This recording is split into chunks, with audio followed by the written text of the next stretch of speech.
रूस और यूक्रेन के युद्ध में अमेरिका बीच में तो ऐसे कूदा था जैसे सारा गेम पलट देगा, पर रूस ने साफ कह दिया कि मेरे अंगने में तुम्हारा क्या काम है, जो है नाम वाला वही तो बदनाम है। इस जंग में सबसे ज्यादा किरकिरी अमेरिका की ही हो रही है। अमेरिका पहले धमकाता रहा, अब बातचीत करने को कह रहा है। रूस और यूक्रेन के बीच अब तक 3 चरणों में बातचीत हो भी चुकी है, लेकिन बेनतीजा रही। वहीं रूस ने धमकी दी थी कि अगर कोई अन्य देश यूक्रेन की मदद करता है तो उसे भी युद्ध में शामिल माना जाएगा। अमेरिका ने रूस पर कई प्रतिबंध तो लगाए हैं और अब नाटो देशों को यूक्रेन को फाइटर जेट देने की मंजूरी भी दे दी, लेकिन रूस से पंगा लेगा कौन, ये एक बड़ा सवाल है।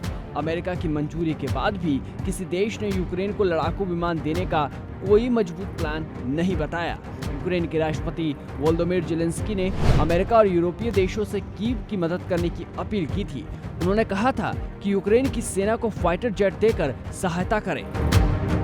पोलैंड के अलावा अन्य नाटो देश भी इस मामले में मदद का हाथ बढ़ाने को तैयार नहीं है। सब साथ होने की बात तो कर रहे हैं, पर रूस से पंगा लेने की हिमाकत कोई नहीं कर रहा। अगर रूस की ताकत की बात करें तो सैन्य शक्ति के मामले में रूस का यूक्रेन के साथ कोई मुकाबला नहीं है। यूक्रेन के पास कुल 67 फाइटर जेट और 34 अटैक हेलीकॉप्टर हैं। वहीं रूस के पास 1500 फाइटर एयरक्राफ्ट और 538 हेलीकॉप्टर हैं।